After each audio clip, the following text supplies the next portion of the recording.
یو کس تپوس کړی دی که چېرې نږدې رشته دار هغه دیندار نی او ژوند یې ګډوډ وي، نو آیا د هغه سره هم صله رحمي یا مالی تعاون کول پکار دی؟ او د هغه سره چې ضرورت پیښ شي مسلمان دی نو تعاون ورسره کو، تعلق ورسره ساته، لیکن چې کوم ټیم کې ستا په دین باندې دا خپروزي، مثلا د هغه مال له حرامو دی او تا ته دعوت کړی نو ته هغه مخوره، او چې کله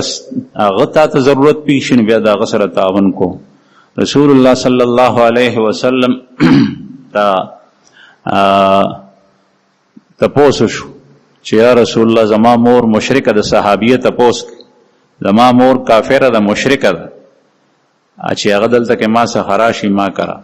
نو زه د هغې صله رحمي کولی شم، د هغې سره ښه کولی شم، مطلب دا دی چې خوراک سکات تحفه هدیه ورکول. نو رسول الله صلی الله علیه وسلم ورته وفرمایل چې او پیغمبر علیه الصلاة والسلام یو ځل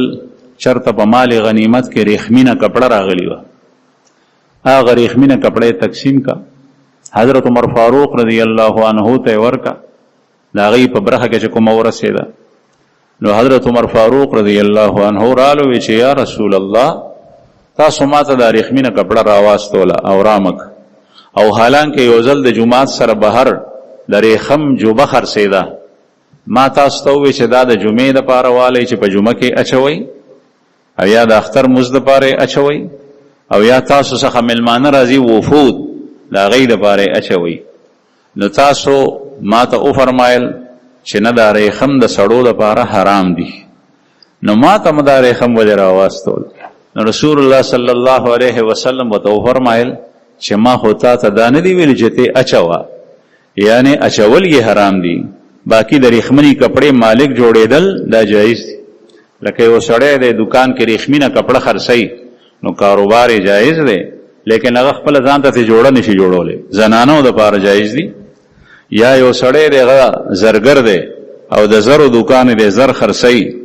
نو زر خرڅول غشتل جایز دي، لیکن دی بنګړي واچوي په لیچو کې د زرو، یا په غوږونو کې والی واچوي، پخوا به د نیازبینو ماشومانو ته خلکو د زرو والی اچولې، یا په غاړه کې لاکټ واچوي، یا په لاس کې چې کوم نه یو بنګړی غونې واچوي، زنځیر واچوي، بعضې هلکان اچوي، دا حرام دي. نو رسول الله صلی الله علیه وسلم ورته وفرمایل چې ته ماچو ستا مکه کې تا سره که بل څوک کافر او مشرک وي هغه ته یې ورکړه. نو عمر صاحب وایي چې زما په مکه کې یو کافر رو نو ما هغه ریخم هغه ته واستول. نو دې نه معلومه شوه چې صله رحمي د کافر سره هم کولی شي، لیکن د هغه سره به د کفر او د معصیت په ګناه کې شریک کېږي.